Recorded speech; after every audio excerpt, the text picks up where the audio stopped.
लोकसभा चुनावों के नतीजे आने के बाद से ही नरेंद्र मोदी की रातों की नींद उड़ गई। इस चुनाव में मोदी को झटके पर झटके लगे।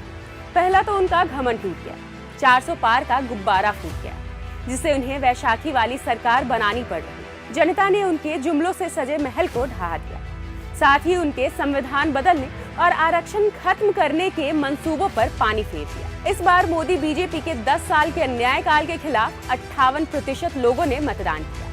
आलम यह है कि यूपी में ही राहुल अखिलेश की जोड़ी के सामने मोदी योगी के मंत्री ताश के पत्तों की तरह बिखरते चले गए। नतीजा ये रहा कि 80 में से 43 सीट तो सिर्फ सपा कांग्रेस गठबंधन के खेमे में ही रही। वहीं बीजेपी के हाथ से 36 सीट ही लगी। इस चुनाव में बीजेपी के कई दिग्गजों को मुंह की खानी पड़ी। 7 केंद्रीय मंत्री भी अपनी सीट नहीं बचा सके। अमेठी से स्मृति ईरानी हारी, चंदौली से मंत्री महेंद्र नाथ पांडे को भी करारी शिकस्त का सामना करना पड़ा। जालौन से भानु प्रताप वर्मा और मुजफ्फरनगर सीट से केंद्रीय मंत्री संजीव बालियान भी अपनी सीट नहीं बचा पाए।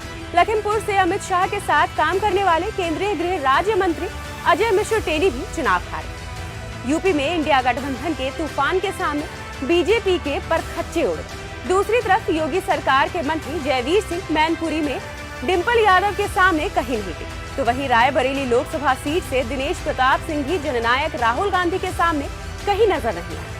यहाँ तक कि पूर्व सीएम कल्याण सिंह के बेटे राजवीर सिंह को भी हार का सामना करना पड़ा। इस बार जनता ने इंडिया गठबंधन पर भरोसा जताया। झूठ, जुमले और नफरत की बुनियाद पर बरगलाने वाले मंगलसूत्र, हिंदू, मुस्लिम, मटन, मछली और मुजरा के नाम पर राजनीति करने वालों को जनता ने जवाब दे दिया। मुद्दों की जो बात करेगा उनको हमारा साथ रहेगा। इसलिए उसने महंगाई, बेरोजगारी, किसान, महिला, मजदूरों, गरीबों की बात करने वाली कांग्रेस और इंडिया गठबंधन का साथ दिया। उसे भरोसा है हाथ बदलेगा हालात।